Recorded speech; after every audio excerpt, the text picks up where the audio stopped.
Il y a un peu plus de 10 ans, Sophie Davant et Pierre Sled ont pris la décision de se séparer après de nombreuses années d'amour.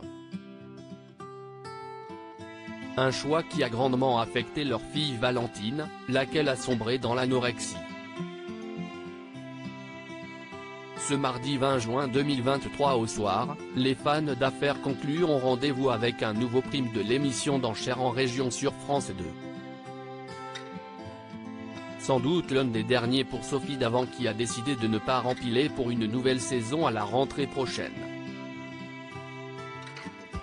L'animatrice se consacrera à ses nouveaux projets, dont sa quotidienne sur Europe 1. En outre, elle continuera de gérer son magazine S, auquel sa fille Valentine participe régulièrement. Âgée de 27 ans, cette dernière est née des amours entre Sophie Davant et son ex Pierre Sled, tout comme son grand frère Nicolas, né en 1993. S'ils forment tous aujourd'hui encore une famille unie, la séparation des parents après 23 ans de vie commune n'a pas été une mince affaire. La célèbre animatrice de 60 ans a d'ailleurs plusieurs fois admis que la rupture fut douloureuse pour elle, mais aussi pour sa fille.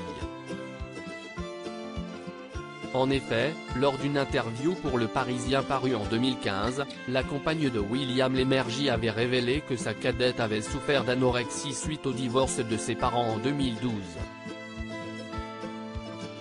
Elle a ressenti le besoin de tout contrôler, ses notes comme sa nourriture.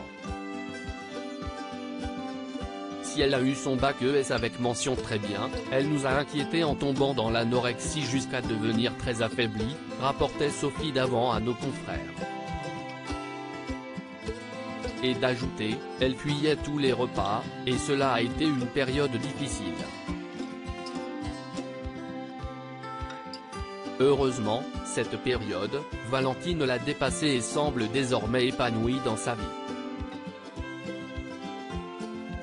On sait qu'elle a décidé de suivre les pas de son papa Pierre Sled puisqu'elle est devenue journaliste.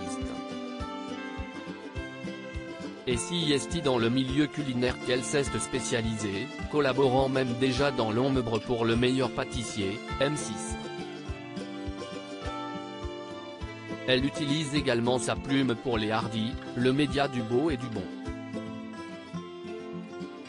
Et par ailleurs, elle a lancé en 2020 son propre site, Sled et Poivre, sur lequel on peut retrouver ses recettes, ses bonnes adresses pour bien manger ou encore ses astuces pour cuisiner à petit prix. Tout un programme.